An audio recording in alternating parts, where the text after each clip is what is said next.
ناوی خی گەورە سڵاوتان لێبێت بەڕێزان وەزارەتی سامانە سروشتیەکان داهاتی مانگینۆی نەوتی هەرێمی بڵاو کردەوە بەپێی راپۆرتی وەزارەتی سامانە سروشتیەکان کۆی داهاتی نەوت لەو مانگەدا 611 میلیۆن دلار بووە و دوای دانەوەی قەرز و حەقدەستی کۆمپانیەکان 327 میلیۆن دلار بۆ حکوومەت ماوەتەوە. میواندارێک لە بەڕێزان سۆران عومەر ئەندامی پەرلەمانی کوردستان و محمود ڕەزامی ئەندامی پەرلەمانی عێراق تاوتویە پرسە دەکەین لە سەرەتادا راپۆرتێک دەبین.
دووبارە سڵاوتان لەبێت بەڕێزان سوپاس بۆ میوانەکانمان بەخێر بێن زۆر سوپاس کاکسۆران ئەگەر لە بەڕێستانەوە دەست پێ بکەین سەبارەت بە دوێن راپۆرتی وەزارەتی سامانە سروشتیەکان کە بڵاوی کردێتەوە سەرنجی بەڕێستان وەکو ئەندامێکی پەرلەمان لەسەر ئەو راپۆرتە چییە پێ دوایە ئەمە کۆی داهاتینەوت و وردەکاریەکانیەتی بەڵێ بە ناوی خۆی بەخشندەی میهرەبان لە ڕاستیە ئەوەی کە وەزارەتی سامانە سروشتیەکان بڵاوی دەکاتەوە پێی ناوترێ داتای ڕوون و ڕاست بەڵکو گومانی زۆر گەورە لەسەر داتاکانی وەزارەتی سامانە سروشتیەکان هەیە کە بڵاوێکاتەوە. ئەگەر تەماشا بکەین من ئەوەی کە دەیڵێم لەسەر وەزارەتی سامانە سروشتیەکان و لەسەر راپۆرتەکانی کە هەتا ئێستا لە یەکی 2016ەوە تاکو مانگی سێپتەمبەر 9 مانگ یعنی 9 راپۆرتی بڵاو کردوتەوە لە ڕاستیە تووشی سەرسوڕمانە بین چکە بەپێی ئەم نەخشەیە کە نەخشەی نەوتی هەرێمی کوردستانە و نەخشەی من نییە بەڕاستی و منیش دروستم نەکردووە ئەمە گەر تەماشای بکەن بەشێکی زۆر لە نەخشەی کێڵگە نەوتیەکانی هەرێمی کوردستانە و تازەترین نەخشەی نەوتی هەرێمی کوردستان هی 2 مانگ لەمە و پێش کە هەموو کێڵگەکان بەرهەمیان چەنە توانایان چەنە و چەند بە بۆری جیهان دەنێرێ بە بۆری کوردستان دەنێرێ بۆ بەندەری جیهان و نەوتی کەرکووگەوەی کە دەستیان بەسەریا گرتووە و نەوتی خۆرمەڵە کە دیسان دەستی بەسەرا گیراوە لەگەڵ تەواوی کێڵگە نەوتیەکان و هەموو ئەوانەی کە سوورە غازی هەرێمی کوردستانە ئەمە هی کۆمپانیا نەوتیەکانە بە تایبەت هی ویسترن زاگرۆسە کە یەکێکە لەو کۆمپانیانەی لە هەرێمی کوردستان کارەکە بە پێی ئەمە من ئەمەی کە نەوتیان چەند بەرەم هێناوە حەقلەکان کوێن بۆ کوێیان ناردووە چەندیان ناردووە بە پێی ئەمە ئێستا پێت دەڵێم کە وەزارەتی سامانە سروشتیەکان چۆن دزی لە داهاتی نەوتی هەرێمی کوردستانەکە. لە مانگی یەکی ساڵی 2016 من هەر نۆمانگەکەی لە نزیکترین کاتە دەیخەمە ڕووە دەیسەلمێنم چەندێک لە پارەی نەوت و لە نەوتی دەرهێنرا و فرۆشرا و دزراوە و دیار نییە لای سەرۆکی حکوومەت و وەزیری سامانە سروشتیەکان و ئەوانن کە شەریکیانن. تەنها لە مانگی یەک حکوومەت لە راپۆرتەکەی ئەڵێ ئێمە 623,000 بەرمیلمان بە 150,000 بەرمیلەکەی جەمبور و بابە گۆرگوڕ و خەبازە بێ لە بای حەسەن و ئابانە بەوەشەوەڵێ 623,000مان ناردووە. بەڵام بەپێ ئەو بەڵگەیە ئەوەتانێ 830,000 بەرمیلیان ناردووە. باز لە مانگی یەک؟ لە مانگی یەک. لە مانگی دوو وەزارەتی سامانە سروشتیەکان ئەڵێ 690,000مان ناردووە. 890,000یان ناردووە. لە هەر مانگێک 200,000 بەرمیل لە داتاکانی وەزارەتی سامانە سروشتیەکان ونە. بەڵام لە داتیای کۆمپانیا نەوتیەکان بوونی هەیە. ئەمەیە کە سەلمەنەری دزی لە نەوتی هەرێمی کوردستان و بۆیان ناشارێتەوە. لە مانگی سێ ئەڵێ 600,000مان ئەڵێ 524,000مان ناردووە. ئەوە تا 600,000 ناردووە. لە مانگی چوار ئەڵێ 590,000مان ناردووە 600,000 ناردووە. لە مانگی پێنج ئەڵێ 516,000مان ناردووە 600,000 ناردووە. لە مانگی شەش ئەڵێ 468,000مان ناردووە 580,000 ناردووە. ئەمە قسەی من نییە ئەمە بەڵگەی کۆمپانیا نەوتیەکانەکە. هەموو کۆمپانیا نەوتیەکانی کوردستان بەپێ ئەم نەخشەیە و بەپێی ئەم داتایانە نەوتیان ناردووە و نەوتیان دەرهێناوە و بەڕەسمیش لەلایەن تۆمارە. چونکە وەزارەتی سامانە سروشتیەکان و حکوومەت دەتوانێت دزی و درۆ بکە، بەڵام ئەوان لەژێر چاودێری دەوڵەتەکانی خۆیانان لەژێر وردبینیان ناتوانن درۆ بکەن. ئەوان ئەمەیان شاردۆتەوە لە پەرلەمان و لە لایەنەکان. ئەمە لای کەس نییە. لە چۆن لای جەنابەتێ بۆیان هێناوین. ئەمە سەلمێنەری ئەوەیە کە هەموو مانگێک تاکو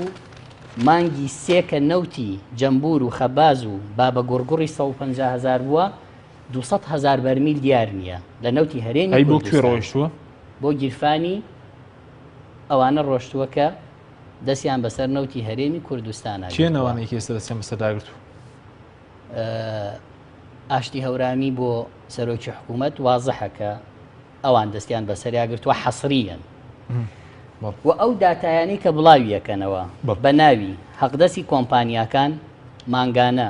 8 ملیۆن دۆلار 7 ملیۆن دۆلار 6 ملیۆن دۆلار لادەن بە ناوی پارەدان بە کڕیاری نەوت کە ئەمە زۆر سەیر و سەمەرەیە. لە راپۆرتی ئەم مانگاڵێ 188 ملیۆن دۆلار دراوە بە کڕیار. کڕیارە بێن نەوتی بیتی ئەم پارەی یاوەتیە. ئەمە زانی چییە؟ ئەمە ئەو مامەڵەیە کە خۆیان نەبێ ئێمە نایزانین پەرلەمانی کوردستان ئەوە کەسیش نایزانێ چەنە ئەم کڕیارە تۆ ئەو بە ئێمەیەوێت ئێمە نەوتمان پارەمان لێ وەرگرتو نەبێت نەوتیان بینەوە ئێستا پارەیە داتێ بۆی ئەمە هەمووی غامزە و ئەڵێ کرێی کۆمپانیای بەرهەمهێنی کەرکووک کۆمپانیای بەرهەمهێن لە کەرکووکە بوونی نییە. ئەمە زۆر چاواشەکاریەکی وازەحەکە هەر مانگە و بڕێک پارەی بۆ تەرخان کراوە و ئەو پەترۆ دۆلارەشی ئەڵێ داومانێتەوە بە کەرکووک. ئەوەش وازەح نییە تا ئێستا کەرکووکیەکان ئیدارەی کەرکووک پێمان بڵێن فەرموو چەندێک پارەی پەترۆ دۆلارتان وەرگرتووە کە 2 ساڵە حکوومەتی هەرێم نەوتی کەرکووکە فرۆشیە. بۆیە داتاکانی بەس بە داتاکانی خۆی ئاشتی هەورامی و سەرۆکی حکوومەت و هەر کەس ئاگای لە پرسی نەوتە و شەریکێتی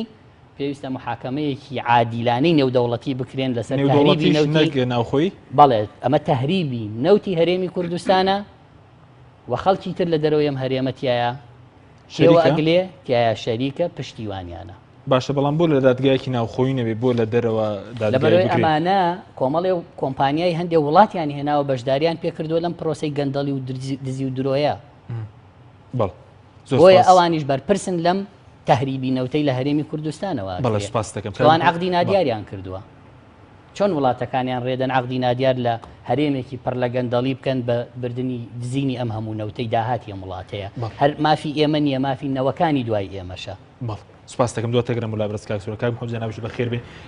ئەگەر سەرنجێک کتێبێت لەسەر مەسەڵەی ناشفافێت نەوت لە کوردستان و سەبار بووی کە بەرەسەندامی پەرلەمانی عێراقن داتەکانی وەزارەتی نێوتی عێراقیش بەم شێوی داتەکانی وەزارەتی سامانە سروشتیەکانی هەرێمن ناکی طبعا يعني ئێستا وەزارەتی نەوتی عێراق بەشدارە لە هینەوە منەظەمەی شەفافێتی عالەمی و هەموو ڕقەمەکانی لە بەردەستی ئەو منەظەمایە و هەموو ڕۆژێک ئەو چەند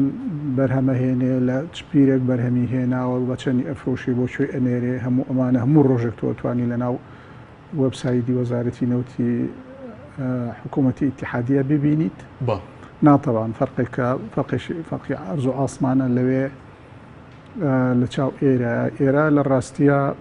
ینی هیچ وەصفێک نییە هی ینی وشەیەک نییە بارتەقای ئەوە بێ لەم گروپەی بنەی کە هەتا هێشتا مافیا من زۆرم بەکارهێنا ناون مافیای نەوت لە کوردستان ئەوانەی کە ئێستا نەوت بەڕێوە بن بەڵێ ئەوانەی کە نەوت بەڕێوە بن من لە ساڵانێکی زۆرە زیاتر لەسەر سیاسەتی نەوتی هەرێم قساکەم ینی لا مهم نییە ڕقەمەکان هەرچەندەکە چکە وازەحە بۆ خەڵکی کوردستان بێجگە لەوەی ئەوانەی کە لە بۆریەوە ڕوا هی پاڵاوگە نەوتیەکان دیارین کە بە حسابی خۆیان 500 ئێستا کۆپهینی هەیە پاڵاوگەی ناشەرعی هەن لە کوردستانە بە بێ مواسەفات نەوتینەکەن ئەمە لە 120 بۆ 150,000 بەرمی ڕۆژانە ئێرێن بەمانە مشتقاتی ئەمانە دیارە نەخۆی دیارە نەپارێکی دیارە نەهێکی دیارە مێزگە لەوەی کە بە هینەڕوا بە تەنکەرە ڕوا بە تەنکەر نەوتی قاچاقە ڕوا بۆ تووشیا بە تەنکەر نەوتی قاچاقە چێ بۆ ئێران ئەمانە ساڵانێکی زۆرە خەڵکی ئێمە چاواشاکە نەڵێن ئێمە داتا ئەشارینەوە لەبەرەوەی دوژمنەکانمان پێمان نەزانن ئێمە خەریکی چین و چیەکەین لە حاڵەکە ژمارەکان هەمووی لە لای هەموو ئەوانە هەیە کە ئەوان بۆ کە بەرژەوەندیانیت زۆر دۆستیانن زۆر هینن ینی لەژێر ئەوامیری ئەوانە ئەجۆڵن بەس بۆ چاواشەکردی میلەتەکەی خۆمان پێ ناوێن ناون دوژمن بۆ ئەوەی ئێمە چاواشە بکەن بۆ ئەوەی میلەتەکەی ئێمە بجێلێنن هەنێجار وشەی دوژمنەوانیان بۆ بەکارهێنن لە حاڵێکە لە ڕاستیە بە تەنیا خەڵکی کوردستان ئاگای بە وردی ئاگای لە هینەکان لە داتاکانی نەوت نییە ئژینا هەموو دنیا ئەگەی لە هینەکانی نەوتە ینی داتەکانی نەوتی کوردستانە و ئەو کۆمپانیانەی کاک سۆران ئاماژەی پێیان ئەوانە لێرن هەمویان ئاگادارن و ئەوانە ئێمە لە ڕاستیە ینی نوقسانیەشی زۆر لە ناو کۆمەڵی ئێمە هەیە کە هێشتا کۆمەڵێکی وا پێ نەگەیشتووە کە ڕێکخراوەکانی کۆمەڵی مەدینی NGO-کان ئەوانەی سەر بە حکوومەت و حیزب ئەوانە نین بتوانن ئەکتیڤ بن بجوڵێن ئەوانە ئەجنا ئەتوانی و بەشێک لەو حیزبانەی کە ناڕازین ئەتوانن ڕۆڵ ببینن ئەمە ئەتوانی لە دادگای نێودەوڵەتی ئەوانە شکات لەو کۆمپانیانەش بکەن کە ئەوانە بە ڕێگەیان لە ژیراوە بە قانون کە بەشداری لە عملیە گەندەڵی گەورەیە بکەن بەڵام یەن ئەیکەن لێرە ئەیکەن لەبەر ئەوەی ماتوانانی شکال لەوانیش بکەین کە بەشدارن لە تاڵانکردنی سامانی نیشتیمانی خەڵکی کوردستانە ئەمانەی خۆمان ینی لە دەستپیسیا من تەحەدا ئەکەم لە 100 ساڵی ڕابردووە لەناو ئەم کۆمەڵی کوردەواریە بگەڕێ دەستپیسترین کەس بدۆزەرەوە ئەو واریداتی نەوتی بەرێ لەمانە دەستپاکترە بێکە ئێستا بە ناوی دەوڵەتداری و حکوومەتداری و کوردایەتیەوە سەرپەرشتی پرۆسسی نەوت باشە بە چ بەڵگەیەک جەناب دەو قسەی دەکەی کە دەستپیسترین کەس باشتر لەوانەی کە ئێستا بەڵگەی ئەوەی کە ئەو هەموو نەوتە بە بەرچاومانەوە ئەفرۆشیە داتاکان ڕۆشنن هەموو خوێنەوارێک ئەمانە کە ئەم هینانە ئەم معلوماتانە بەردەوام هەموو مانگێک ناوە چەند ساڵێکە زانیاری ئەدەن هەموو زانیاریەکانیان کەشف بووە کە زانیاریەکان هەمویان ناڕاستن جا ئەمە لە دوو هین هەیە ینی دوو ئەگەری هەیە یا ئەوەیە پێیان وایە بەس خۆیان لە داتا و شتیواتی ئەگەن کەسی کە تێناگە بێژگە لە خۆیان یا ئەوەیە بە هیچ باکێکیان نییە لە ڕاستیە هیچ باشیان نییە خەڵک بە دزیان ئەزانێ بە تاڵانچیان ئەزانێ و پشتیان لێ کردوتەوەوانە پشتیان بە کۆمەڵێ شتی هینە ینی شتێکیان بۆ خۆیان دروست کردو پیان وایە کۆمەڵێکی زۆر کۆمپانیا فرە ڕەگەزیان هێناوە بۆ بەرژەوەندی زۆر گەورەیان خستۆتە خزمەتی ئەوانە سامانی نیشتیمانی ئەم وڵاتەی ئێمەە بەداهاتی نەوت سێ گروپی با گروپێکیان میێفێ نێوتی کوردستانە بەشێکیان کۆمپانیەکانن بەشێکیان حکوومەتی تورکیا بە عقدەی لەگەڵیا کردووە ئەوەی کە زەرمەندی ئەوەڵ و ئاخرە لە بەرهەمهێنانی نەوت لە سیاسەتی نەوتی لە هەرێمی کوردستانە خەڵکی کوردستان و ژینگەی کوردستانە چکە بەتەنیا خەڵکیان هین نەکردووە خەڵکیان ینی تەواو ڕەزیل و ڕسوان نەکردو ژینگەی کوردستانیشان وێران کردو بەسەرەکە ئەمانە بەقەدەر مسقالە زەڕەیەک ویژدان و کەرامەتیان نەماوە نە بەرامبەر ئینسان و نە بەرامبەر ژینگە ژنا بەرچاوی خۆیانەوە ئەوە ئینسانەکەی کە ئەیبینی بە لە سەرەتای ئەم ساڵەوە وعدیان نا ڕوبعەموچە لە کاتی خۆیان بن ئەوەتانی ڕوبعەموچە دوومان دوعاکەوە ڕوبعەموچە باشە بێژگەلەوەی کە ئەو ژینگەی تۆ بڕۆ بە هەر شوێنەکە بە هەر شوێنێکی ئەم کوردستانە ئەڕۆی بە جادە ڕئیسیەکانە ئەو شوێنانەی کە پاڵاوگەی نەوتی لێیە بە کیلۆمەتر لە تۆ دوورە بۆنی هینەکەی بۆنەکەی ئەەکەی ئەو بۆنەکە لە هەوایە بڵاوە بێتەوە ژەهرە مسەرتەنە ینی ئەو هەموو سەرەتانی کە لە ئەم هەرێمەی ئێمە دروست بووە بەشێکی پیسبوونی ژنگەیە لە ڕێگەی ئەو هینانەوە ئەو پاڵاوگەنە عیلمیە قاچاخانەی کە هێنانێتە کوردستان بۆ تاڵانکردنی سامانی ئێمە لە ڕاستیە طبعاً ئەمانە بە هیچ وەصفێک نییە بە خراپی ئەمانەی پێ وەسڵ بکەین و من پێم سەیرە کە مەسەرەن ئێستا ئەو معلومە من ئەو دوانەی کاک سۆران ناوی هێنان کە مەسئولی یەکە من بەڵام ئەوان بەردەوام ئەڵێن ئێمە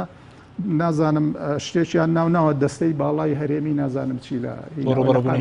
2007 ئەوانە هەنێ خەڵکی تیای ئێستا مەسەڵێن شێک لەوانە کا قوبات تاڵبانی جێگیری ئەوە و سبەینێ لە بەرامبەر میلەتەکەی و تەریخە بەرپرسیارە ئەم داتایانە بەردەم ئەڕۆن ئەوڵێ من ئاگام لە پرۆسسی نەوتە پرۆسسی نەوت 4 قۆناغی ڕئیسی هەیە یەکێکیان کنەکردنە ئەوی کەیان بیلێدانە دوایی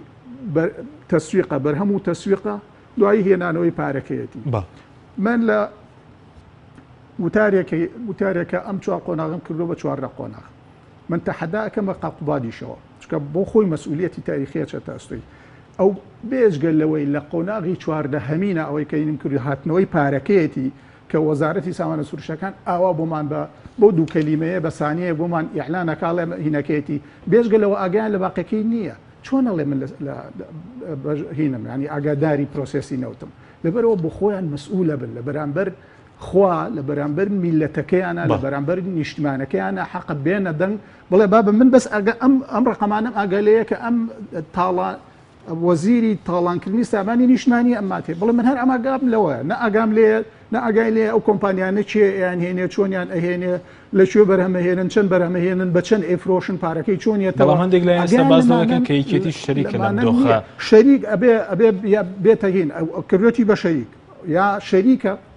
یا ئەبێ بێتە لەبەر میلەتەکەی لە بەردەمی میلەتەکەی خۆیە ئیعلانی بکا کە بڵێ من بەس ئەمە ئاگالەیە بەڵێ سوپاس دەکەم دواتەکەنم وڵای بەرز کاک سۆران کەواتە بە بڕۆی بەرزتان بەرەزوتت هەر مانگانی نزیکەی 200,000 بەرمیل لە راپۆرتەکانی وەزارەتی سامانە سروشتەکان دیار نییە ئێستا مەسەلەی نەوت چەندی بۆ خەڵکی کوردستانە چەندی بۆ حیزبە بەڵێ ئەگەر تەماشا بکەی کاک حەکیم لە ماوەی ئەم 9 مانگەیە کە نەوتی هەرێم فرۆشراوە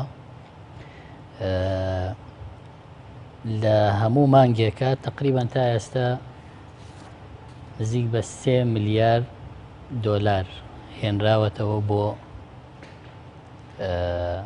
داهاتی گشتی کە موچەیان ڕوبع موچەیان لێداوە لەم نۆ مانگەی کە ئەمان بەحساب نەوتیان فرۆشتووە هێشتا 7 ڕوبع موچەیان لێداوە بەڵام 9 مانگ نەوتیان فرۆشتووە بای 3 ملیار دۆلاریان بەحساب هێناوەتەوە ئەگەر تەماشا بکەین بایی 3 ملیار دۆلاری تر بە تەقریبی 2.5 یا 3 ملیار دۆلاری تر بە ناوی حەقدەسی کۆمپانیا دانەوەی قەرز بە چەند ناوێکی ترەوە پترۆدۆلار بۆ کەرکووک بەشێکی تری پارەکە کە 2.5 ملیار دۆلارە بردویانە چکەمە تا ئێستا نازانین ئەم کۆمپانیایانەی کە مانگانە پارەیەکی زۆریانە درێتەوە چێن تا ئێستا شکرە نەکراون نەخێر هیچ لیستێک وەزارەتی سامانە سروشتیەکان نەڕای گەیاندووە نەپەیداوین کاتی خۆی پێمان و کاگاشتی ئەورامی تۆ ئەڵێیت من قەرزاری کۆمپانیەکانی نەوتم کوا قەرزەکان پێمان بڵێم پارێت بۆ کوێ هێناوە و لەکوێیە چکە بەیان مالی ساڵی 2014مان لایە وازە هەیەوە چەندێک پارەتان لە بانکەکان دەرێناوە چەندێکتان سەرف کردووە یعنی چی تۆ ئەم هەرێمەت خستۆتە ژێرباری ئەم هەموو قەرزە لە کاتێکە ئێمە هەناردەی نەوتمان لە مانگی حوتی ساڵی 2015 1 ملیۆن بەرمیل بووە کە خۆیان ئەعترافیان کردووە خێرە ئێمە 1 ملیۆن بەرمیل بفرۆشین قەرزار بین و ڕوبع موچە بدەن و نەشتوانن لە کاتی خۆی بدەن بۆیە 3 ملیار دۆلاریان هێناوەتەوە 2.5 ملیار دۆلاری تری بە ناوی دانەوەی قەرز و شتی جۆرا و جۆرە و کری کۆمپانیاوە بردویانە کە نازانین چییە لە کۆی ئەم نۆمانگە 5 ملیار دۆلاری فرۆشی نەوت دیار نییە کە ئەگەر هەر بەرمیلێکی بە 25 دلار حساب بکەیت بۆیە لە ئێستەیە دەسەکەم بە چاویانە بابێن پێیانە سەلمێنم بەپێ ئەم داتایانی خۆیان و بەپێ ئەم نەخشەی نەوتەی هەرێمی کوردستان کە هی خۆیانە بای 5 ملیار دۆلار پارەی نەوت دیار نییە 5 ملیار دۆلار بەشی پێدانی موچەی 6 موچەی کامل کە دەستی لێ نەدرابوو لە ساسەیانی بەشی 6.5 لە ساساکە بەڵێ لەبەرەوە ئەمە بریتیە لە تاڵانکردنی سامانی ئێستا و نەوەکانی دوای ئێمەش کە هێشتا لە دایک نەبوون بۆ ئەمانە دزیان هەر لە ئێمە نەکردووە دزیان لە مناڵێک کردووە کە 20 ساڵی تریش لە دایکە بێ بەشی 20 ساڵی تر دزیان لە ژێرخانی ئەم وڵاتە و لە داهاتی ژێر زەوی ئەم وڵاتە کردووە کە دەبوو ئێستا لە فرۆشی ئەم نەوتانە هەموو بەرمیلێکی پارەدانرایە بۆ نەوەکانی ئایندە کە دوای ئێمە لە دایکە بن تەنها ئێمە مافمان نییە و نەوتە بفرۆشین نەک ئێستا ئێمە مافمان نییە و نەوتە بفرۆشین ئێستا دووسێ کەسەی فرۆشن و خۆیان پێی بوون بە سەرمایەدار و مافیای گەورە و جیلەکەی ئێستا باجەدات جیلەکانی ئایندە دەیبینی باجی زۆر قورسترە دەن بۆیە بەڕاستی کارەساتە ئەمانە هیچی قسەی من نییە ئەگەر هەر ڕقەمێکیان هی من بوو باوەزیری سامانە سروشتیەکان و سەرۆکی حکوومەت و جێگرەکەی بێن بڵێن ئەمە ڕاست نییە ئەمە درۆیە بەڵام من پێیانە سەلمێنم کە ئەوان بەرپرسیارن لە بردننی 5 ملیۆن دۆلاری نەوتی ئەم نۆمانگە ئەگەر وانە ئەو تەناهی بۆری ئەی تەنکەر و ئەی پاڵاوگەناو خۆیەکان و حیج لە تەنکەر و لە مشتەقات باز نەکراوە کە ئێستا فێڵێکی تری وەزارەتی سامانە سروشتیەکان ئەوەیە جاران هەموو مانگیە 150,000 بەرمیل نەوتی ئەدا بە ناوخۆ بۆ ئەوی بکرێ بە مشتەقات و جوڵە لە بازار دروستکە ئێستا خۆی هەمووی ئەفرۆشیە نایدا بە پاڵاوگەکان نایدا بە کەس ئێستا خۆی گازوایی لە فرۆشێ خۆی بەنزینە فرۆشێ بۆیە ئەو داهاتەش ڕاستە و خۆچێتەوە گیرفانی وەزارەتی سامانە سروشتیەکان کە ئێمە نایزانین چی لێ دێەوە بەشێکی نەوتی هەرێمی کوردستان بە تایبەت نەوتە قورسەکەی کە لە هاڤانا و بای حەسەن دەستیان بەسەراگرتووە 250,000 ڕۆژانە 100,000 هەموو ڕۆژێ بە تەنکەرە ڕاتچکە تحملی بۆری بۆ تورکیا ڕوە تحملی بۆری کوردستان ئەو نەوتە قورسە ناتوانێت بۆیە 150,000 داهاتەکەی هەر جارێ بای حەسەن و هاڤانا لەم 5 ملیۆن دۆلاران نییە کە بردویانە ملیار دۆلارە لەمان نییە کە بردویانە ئەمە لە نەوتی کەرکووک بە خەباز و جەمبور و بابە گوڕگوڕ لەگەڵ نەوتی هەرێمی کوردستان بردویانە ئەگەر نا بای حەسەن و هاڤانا هەموو ڕۆژێک کە 196 بیرە نەوتە 250 ئەو ڕۆژەی دەستیان بەسەراگرت لە 14 حوتی 2014 هەموو ڕۆژە 295,000 بەرمیل ئینتاجی هەبووە لایەزال بەردەوامە پارەکەی نزیک بە 9 ملیار دۆلارە هی ئەم 2 ساڵە کەس نازانێت لەکوێیە بۆیە ئەو دزیەی ئێستا ئەمانە لە پەنای ڕژانی خوێنی پێشمەرگە و شەهیدبوونی پێشمەرگە بۆ پاراستنیە و ناوچانە و لە پەنای برسیکردنی خەڵکی کوردستانە ئەو دزەی ئێستا کردویانە لە بوونی بودجەی لە 1970 ئەو دزیانیان پێناکراوەندە. بەڵێ زۆر باشە کاک محمود سەبارەت بۆی ئەگەر ئێستا و هەرێم ئەو نەوتە تەسلیمی بەغداد کە بەغداد بەشی موچەی فەرمانبەران تاو موچە دەنێرێت ینی بەغداد ئەمینترە بۆی خەڵک نەوتی ڕادەست بکات. خۆی پێشەوەی وەڵامی ئەو پرسیارە بمەوە شتێکی زۆر عجایب هەیە کە لەم هەرێمەی ئێمانە بێت لە هیچ شوێنێکی دنیای ڕوونایە. ئەو شتە چیە وڵات؟ ئەو شتەوەیە کە وەزارەتی سامانە سروشتەکان خۆی قەرز بکە و خۆی قەرز باتەوە. ئەمە نە قەرزکردن ئیشی ئەوە نە قەرزدانەوە ئیشی ئەوە. ئیشی وەزارەتی داراییە. لە هەموو شوێنێکی دنیاە قەرز وەزارەتی دارایی ئەیکا قەرز وەزارەتی دارایی ئەیاتەوە. لەکوێ دنیا شتی وا هەیە؟ تامامە یەکێک لە مەهزەلەکانی ئەم هەرێمەی ئێمەیە. دووەم طبعا لە 2012ەوە ئەم هینە قانونی موازنە لە مەرجدار بووە. 2012 150,000 ڕۆژانە 2013 زیایی کرد 2014 طبعا لە 2012ەوە مەرجدارە ئەوەنە ئەی من ئەو بەشە دەئێمێ ینی بەغداد 2012 لە بەرامە 150 بەرمیل نەوت بەڵێ لە ساحەبەکەی هێنات. طبعا 2012 نیان ناو چاوپۆشیان لێکردن 2013 نیان ناو چاوپۆشیان لێکردن لە 2014 ئەوەی کە خەڵکی ئەم هەرێمەی ئێمەیان جێلاندووە ئەڵێن مالیکی من محامی دیفاعی مالیکی نیم کە ئەڵێن مالیکی موچەی خەڵکی کوردستانی بڕی مافیاکانی نەوتی کوردستان موچەی خەڵکی کوردستانیان بڕیوە چکە بە قانونی لە قانونی موازنەیە ئەبوو 450,000 بەرمیل ڕۆژانە بدەن ئەنجا ئەو بەشە بودجەی هەرێمی کوردستانەدا وەکوتم 2 ساڵ چاوپۆشیان لێکردن هەرنیانە لە ساڵی سێمە وتیان مەرجدارە طبعاً تۆ ئەگەر ئەمە نەیە منیش ئەوە نایە ئەمان هەرنیانە ئەویش نەیە. کەواتە خەتای هەرێمەکە موچەکە بڕاوێن خەتای بەغدادە وازەح من هەموو جارێ گوتوم ئەمە یەکەم جارم نییەوە خەڵکی کوردستان ئەوی گوێ لێ من بوو بێ هەموو جارێ وتومە خەتای مافیاکانی نەوتی کوردستانە کە بۆجێ خەڵکی کوردستان کە لە ئەوەی کە لە ساحەفە طبعا هینە ئەوەی مەصارفی فعلی پێوترانی ئێستا لە ساحەفە مەسەلەن موازنەی عێراق قانونی موازنەکە دایانێ بۆ نمونە ئەم لە 2007 حدودی 95 تریلیۆن دینارە لەو طبعا حاکمە و سیادی و ئەوانەی لێ دەرەچێ باقیکە ئەمێنێتەوە جاران ئەیان نار بەڵام لە مەولا لە 2015ەوە کراوە بەهی نەفقاتی فعلی یعنی تۆ چەند واردات بۆ دێ و چەند خەرجەکەی من لە ساحەفەی ئەوە دەیەمێ نەک لە ساحەفەی موازنە چکە حکوومەتی عێراقیش لە ساسەی موازنەکەی خۆی پێجێبەجێ ناکرێت لەبەر کەمی واردات و لەبەر کەمی نەفقات لەبەر ئەوە نەفقاتی فعلی ئەم مەرجدارە ئێستا لە قانونی موازنەی پاریشا هەر هەبوو جێبەجێیان نەکرد لە قانونی موازنەی 2007 شادی سانەوە 550,000 بەرمیلەکە کە ئەوە بن ئەوانش لە ساحەفەی نەفقاتی فعلی هەرێمی کوردستان ئێن کەواتە بە چون بەرز مەسەڵی فرۆشتی سیاسەتی سەربەخۆ سوودی بۆ خەڵکی کوردستان نەبەوەی کە نەوت بە سەربەخۆ بفرۆشێت کاکە ئەمە درۆیەشی زۆر گەورەیە سەربەخۆ یعنی چی تۆ جارن نەوت بە دەستوری عێراقی مادەی 111 ئەڵێ نەوتی شعبە هین نییە باشە تاقە بەگشتی مڵکی شعبە ئێمە بە دەستور حقوقمان لە هەرێمی کوردستانە بە دەستوری عێراقی پارێزراوە تۆ ئەم نەوتە لە ئەم وڵاتەی کە تۆ بە دەستور تایە مافەکانی سلمێنراوە لێرەی ئەدزی ئەیەی بە وڵاتێکی کە کلیلی ژیانی تۆ ئەخەیتە دەست وڵاتێکی کە هیچ شتێک تۆ ئەو بەیەکەوە گرێنادا بێجگە لە بەرژەوەندی بازرگانی دوو خێزان دەبێت یعنی چی سەربەخۆ سەربەخۆ یەکەم بە نەوت سەربەخۆیی نایەتە دی چکە نەوت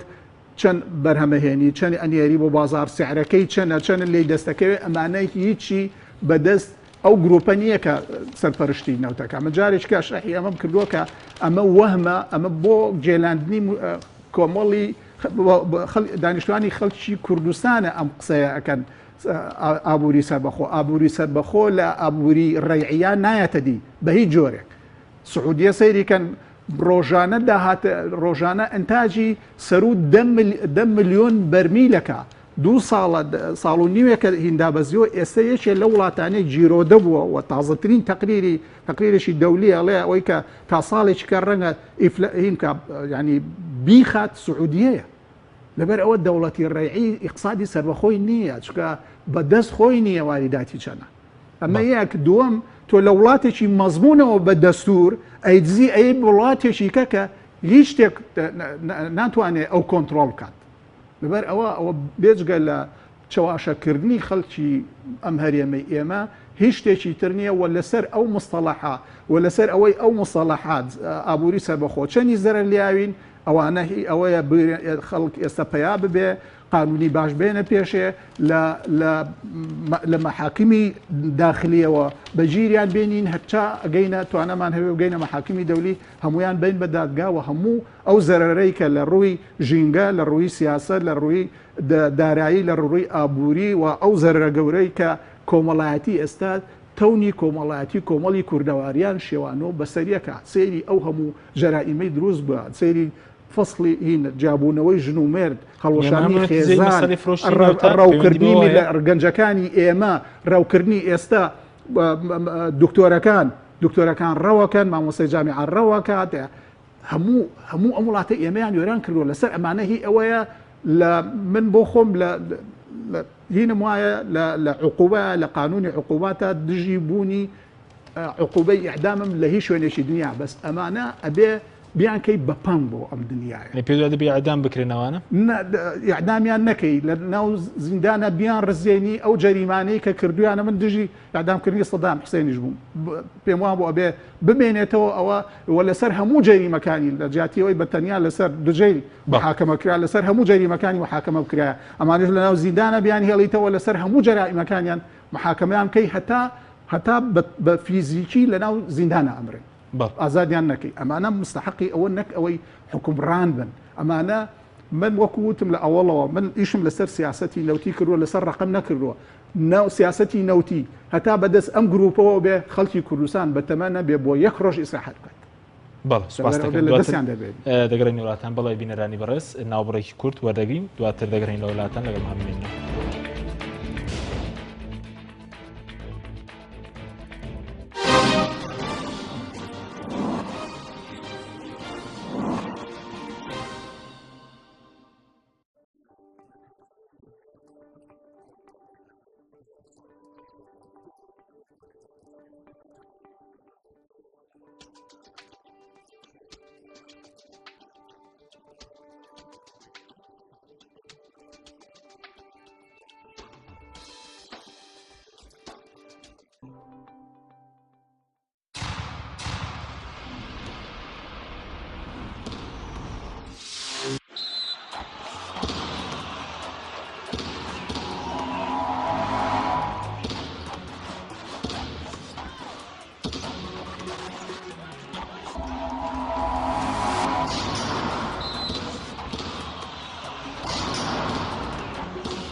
دووبارە سڵاتان لەبێت بەڕێزان کاک سوورانەگەر بێم وڵای بەڕێز سەبارەت بەوەی کە لەم داتەیە ئەوەی کە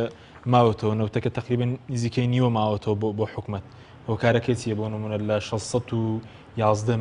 ملیۆن دلار ئەم مانگە 327 ملیۆن دلاری بۆ حکومەت ماوەتەوە خۆی وەکو بەڵێنیان داوە ڕبع موچە زیاتر نەدەن و ئەوان کاتی خۆی بە بەڵێنی ناڕاستی ئەوەی کە گوایە هەرێمی کوردستان 500 میلیۆن دۆلار داهاتێتی بۆیە لەوە زیاتر ناتوانن موچە بدەن دەستکاری موچەیان کرد. ئێستا ڕاست ناکەن 500ەکەشیان هێناوە بەرزترین حاڵەتی 327 میلیۆن دۆلار 320 میلیۆن دۆلارە لە کاتێکە ئەمانە وەگوتم لە نەوت دزیەکی گەورەکەن باشە بای 611 میلیۆن دۆلار فرۆشتووە خێرە 311 دێنیتەوە وەگوتم لێ دەرکردنی پارەکە هەمووی جێی گومانە چەندێ نەوتیان فرۆشتووە نیوەی پارەکەی ناهێننەوە زائیدەن 200,000 لە سەروی ئەوە دیار نییە بۆ توانم بڵێم ئەوەی کە 327 میلیۆن دۆلارە یەک لەسەر سێ ئەو پارە حەقیقیەیە کە هی نەوتی هەرێمی کوردستانە و دوو لەسەر سێ ئەبەن. داهاتی نەوتی هەرێم کۆی چەندە ئەگەر شەفا لە دەستێکی ئەمین دابێت چەند دەبێت؟ لە دەستێکی ئەمین دابێ ئێستا وەک پێم وتی ئێمە مانگی حوتی ساڵی ڕابردوو بە پێی ئەم خەریتەی ویسترن زاگرۆس کە تێکڕای ڕۆژانەی ئێکسپۆرتی نەوتی هەرێمی کوردستانە لە مانگی چواری ساڵی ڕابردوو لە 880,000 بەرمیلەوە فرۆشتومانە لە مانگی 5,900 شتێک هزار بەرمیل فرۆشراوە لە مانگی 6 نزیک بۆتەوە لە ملیۆنێک لە مانگی 7 ملیۆنێکیان فرۆشتووە لە مانگی 8 900,000یان فرۆشتووە لە مانگی 9 950,000 بەرمیلیان فرۆشتووە. یعنی چی ئێستا کەمی کردووە بڵێن وڵا کەمی کردووە بەچی کەمی کردووە بۆ کەمی کردووە کرێی کۆمپانیاوە تا هەموو مانگێک لەو کاتا کری کۆمپانیان نادا و بۆ ئەو عەقدەی کە لە یەکی 2015 کردیان لەگەڵ حکوومەتی عێراقی جێبەجێیان نەکرد نەوتی بەنێ 550,000 تاکو 850 میلیۆن دۆلارمان بە 4 قیست بەنێ این عێراق لە ساحەفمان بۆ بنێرێ بۆ ئەمەیان نەکرد لەبەرەوەی بێن عەقدێک لەگەڵ ڤیتۆڵ بکەن 850 میلیۆن دۆلار مانگانە بە 4 قیست وەربگرن بۆیە ئامادە نەبوون 550,000ەکەی بەغدا بدەن تاکو ئەم دزی و تاڵانیە هەر بەدەست خۆیان بێ ئەوەی کە سەرۆکی حکوومەتەڵی ئێمە کێشەمان لەگەڵ بەغدا ئەوەیە کە کۆنتترۆلی نەوت بەغدا دەبێ بیدەینێ ئێمە نایدەین بە بەغا کۆنتترۆلی نەوت دەزانی یانی چی؟ یعنی سەرچاوی دزی لە نەوت ئەبێ بەدەست ئێوە نەبێ نەوتەکە ڕێک بدەن بە بەغدا کارێکەوەی کە لەگەڵ بەغدا ڕێک ناکەون پەیوەندی بەم گەندەڵیەوە هەیە هەر کاتێ بڕیار بێ نەوت بدەنەوە بە سۆمۆ بیفرۆشێ لە عێراق تەهریبی نەوتەکرێت زیەکرێ بەو ڕێژەیە کە لە هەرێمی کوردستان ڕۆدا ئەو تاڵانی لە هەرێم ڕۆدا لە بەغا ڕووی بدایە لە بەغا ئێستا وەک هەرێم موچەیان نەئەتوانی بدەن بەڵام بەغدا بەو دۆخە خراپەشەوە هێشتا شەفافیەتی زۆر زیاترە ڕوونی باشترە و ئەگەر ئەوانەی کە داوای کۆنتترۆلی نەوتیان ڕەت کردەوە بیدەن بە بەغدا ڕازی بوونایە لە 170 بێ و نەوتەکە بدەن ئەم دۆخە بەسەر هەرێمی کوردستانە نەئاهات لە پێناو هاوڵاتیان باجی ئەوادەن ئەمانە دزی نەوت بکەن نەوت نەدەن بە بەغا پارە نەنێرێ بۆی ئەمان دزی بەس بۆ خۆشیان باز نادەن وەکو خەڵکی کوردستان لە ناڕەحەتی دانینەوەنە لەکوێ ناڕەحەتیان تەیاری خاصیان هەیە کوڕژن و مناڵیان خۆشترین ژیانیان هەیە لەناو ئەو بنەماڵەیە کە ئێستا حکومی وڵاتەکەن شەڕی ئەوەیە بۆ ژنی ئەو تیاری خاصیە بۆ ژنی من نیەتی ئێستا شەڕیانە لەسەر ڕەسیفی باخیرەی نەوت کە کرێکەی کێوەریگرێ شەڕیانە لەسەر ئەو بزنسە گەورانەی ئێستا لە دەرەوەی وڵاتە هەیەە ئەوان ئەم وڵاتیان تاڵان کرد بەداخەوە پارەکەشیان بردووە لە دەرەوە و لە وڵاتان ئیقامە و ڕابواردنی پێی نەکەن تەمینی ژیانی خۆیان و دەوروبەر و هایلای ڤەژین بە کەیفی خۆیان کە سەزانێت تیارەکەی سەرۆکی حکوومەت کە هەموو ڕۆژە سەفەری پێکات ڕۆژانە مەسرەفی چەندە خەیاڵیە بە سیارەکانی و حیمایەکەی هەموو مانگە 150 میلیۆن دینار مەسرەفێتی کۆمەڵی ئیسلامی 150 میلیۆن دینار بە کەناڵی و بە حیزبەکەی مەصرفێتی بەس حیمایەی سیارەکانی سەرۆکی حکوومەت هەموو مانگێ 150 میلیۆن دینار مەصرفیانە. ئەمانە کەی ئاواژین کە ئێستا خەڵک لە میحنەتە، خەڵک ئێستا محتاجە بۆ نانێک، خەڵک ئێستا محتاجە بۆ کرێی پاسی بەیانی، خەڵک ئێستا محتاجە بۆی کە چۆن قەرزی 4 مانگ لەمە و پێش 100,000 بداتەوە. ئەمانم کۆمەڵگەیان فاسید کرد، خۆیان تەواو فاسید بوون لە ڕۆچوونی گەندەڵی سیاسی کە لەسەرەوە شۆڕیان کردەوە. لە دنیا بۆ سەرۆکی حکوومەت و مەکتەبی سیاسی بێ بە وەزیر بازرگانی بکە، بازرگانیان ناشیرین کرد، هەرچی خەبات و شۆڕشێک کردبوویان بە سەدقاتەوە پارەکەیان لە نەوت و لە دزینی داهاتی وڵاتە وەرگرتەوە. ئەمانە هاتن وتیان کاکە ئێمە باج و بووم زەریبە و ئەوانش زیاد دەکەین بۆی بتوانین موچە بدەین. ئەوانەشیان زیاد کرد ئێستا ڕوبع موچەکەش نادەن. حکوومەت و وڵاتێک خوێندن تیا دەست پێ نەکا، 6,000 پرۆژەی وەستا بێ، وەزیر دەربکە، 6 وەزارەت و دەستەیەکی بە وەکالەت بەرێ بەڕێوە، دوای 100 ڕۆژ کۆبوونەوەی بکەن بڕیار نەدەن، قاوە بخۆن وێنێ پێ بکەن و مجاملەیەکەن. تخوا ئەمە حکوومەتە، تخوا عیبە نییە هەر حیزبێک بە کۆمەڵی ئیسلامیشەوە لەو حکوومەتا بێ، تخوا عیبەیەکی گەورە نییە بڵێ لە حکوومەتام. بەرژەوەندی هاوڵاتیان ئەمە ئاخوازێ، ئێمە وعدمان بۆ ئەمە بوو بچینە حکوومەت بۆی ئەمانە کە ئەو نەوتەی لە 2013 بۆیان نەئەدزرا ئێستا هەمووی بدزن. تخوا کەرکووکیەکان عیب نییە هەموو ڕۆژە 300,000 بەرمیل نەوتی ئێوە بدزن و بیبن و پترۆدۆلاریشتان نەدەنێ، نائەمنیەت و تیرۆریشتان بۆ بێنن، ئێوەش سنگتان نابێ بە دوژمنەوە داعش نێڵن بێت گیرە نەوتەکان داگیرکە. بۆیە بەڕاستی کارەساتی گەورە لە وڵاتە هەیە و ئەوەشی ئێستا هێناویانە کۆمپانیایەک بە حساب ڕویان سپیکاتەوە، ڕویان لە نەوتی دزرا و ڕەشترە ڕویان، نە بە دیلیەت و نە بە هیچ کەسێ سپی نابێتەوە، بەوە سپی ئەبێتەوە پیرەژنێکی ئەنفالکراوی گەرمیانی و کوڕە و کچە شەهیدێک ڕازی بکەن کە ئەوان پاکن لە وڵاتە دزی ناکەن. نەخێر ئەوان لای ئێمە دزنین، لای ڕۆڵەی شەهیدەکان و لای خانەوادەی شەهیدەکانی دز و مافیا و جەردەن. بۆیە نە بە دیلیوێت کە 9 میلیۆن دۆلاری بنێ بێت راپۆرتێ بنووسێ. ئەسڵەن ئەو دەیلیوتە بەشێک لە ژمێریاری کۆمپانیا نەوتیەکان دەلیوت خۆی کە معقولە خۆشی بێت تەدقیق بکە، خۆی محاسبیان بووەکە، خۆی بنیادی محاسبی کۆمپانیا نەوتیەکانی داناوە. ئەوانە کە ئێستا لە هەرێمان چۆن ئەکرێت یەکێک پارەی کۆمپانیا نەوتیەکان پارەی دابێ بە دیلیوت بیێنێ محاسبەی بۆ کاری ژمێریاری بۆ بکە، حکوومەتیش 9 میلیۆن دۆلاری باتێ بڵێ بنووسە ئەمانە شەفاف. سپاس دەکەم کاک محمود سوار بۆی کە کاتژمەکەمەوە چارەسەر چیە بۆ ئەم دۆخە نەوتەکە ڕاستی بەغداد بکرێتەوە شەفافیت بەرپا بکرێت بۆ هیچ خەڵکی وسان لەو کارەسەتەدا نەمێنێتەوە. من زۆر وتومە ئەمە هەرچی ئەکرێپینە و پڕۆیە چ بگەڕێتەوە بۆ لای بەغاچی لێرە شەفافیت بە هیچ جۆرێ نایەتە دی هەتا نەوت سیاسەتی نەوتی لە دەستی ئەم گروپە دەرنەکەی. حیزبەکان و خەڵکی کوردستان خۆیان ئەخەڵەتێنن ئەگەر بەتەما بن ئەم گروپەی کە سامانی نیشتیمانی تاڵانەکەن بەتەما بن هەر ئەوانە وەزع چاپ بکەن. ممکن نییە ڕێکۆکو ئەو کەسەوایە چوو بێتە سەردارێکە و ژێر خۆی ببڕێتەوە، کێشتی وەکە ژێر خۆی ببڕێتەوە خۆی بەربێتەوە ملی بشێت. ئەمانە بە هیچ جۆرەی لەو گروپێکی بۆ جارێ ئەوەی کە ئەڵێ تاوەکو ئێستا چەند جاری ئەعلانیان کرد ڕۆژمارەیان داوە ئەوە نەمان ناوەتەوە بە فلان کۆمپانیا فلان کۆمپانیا ئەڵێ من وەرم نەگرتووە. جارێ خۆ ئەمەش معلوم نییە، یانی ئەمانە کە ڕاستن. تاوەکو ئێستا چەند جارێک کۆمپانیەکان بە دروان خستونەتەوە کە ئەڵێ من ئەوە نەماوە ئەوش ئەڵێ من هیچم وەر نەگرتووە، لە میلەتیان بڕیوە. سادەترین بەڵگەیان نەوتی تەختە لە 140,000 وێنایەنێتە 6,000 ئەڵین بۆ ئایلاتەوە لە پارەم ناداتێ بیریتر لێدەم. لەبەر ئەوە ئەمانە هەمووی بە هیچ جۆرێک ئەو هینە ئەو کۆمپانیایی کە هێناویانە دیلۆیت هانیوانە هینی پێەکەن وەربینی پێەکەن دەستگای چاودێری دارایی هەرێمی کوردستان داوای بەڵگەیان لێەکان نایێنێ. پەرلەمانی کوردستان کە ئەو مەسئولە لەوەی چاودێری ئەم کەیسە بکە داوای زانیاریەکان نایێنێ. یعنی چی؟ وەکو یەکێک لەو دزانەی کە لە بەشێکی کە یعنی یەکێکی کە ئەهێنن داخلی ئەەکەن لەسەر شانی ئەم میلەتەی ئێمە بە ناوی ئەوە بەشێکی کەژ لە داهاتی سامانی نیشتمانی تاعاان دزی کەمە پێیان بڵێ ئەکرێ بڵێ تاڵانچی نەمانە چکە دزی تۆ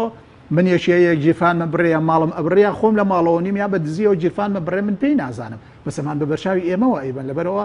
تاڵانکردن ڕاسترە توکە تاڵانکردن هێزێک قووەتی هەیەت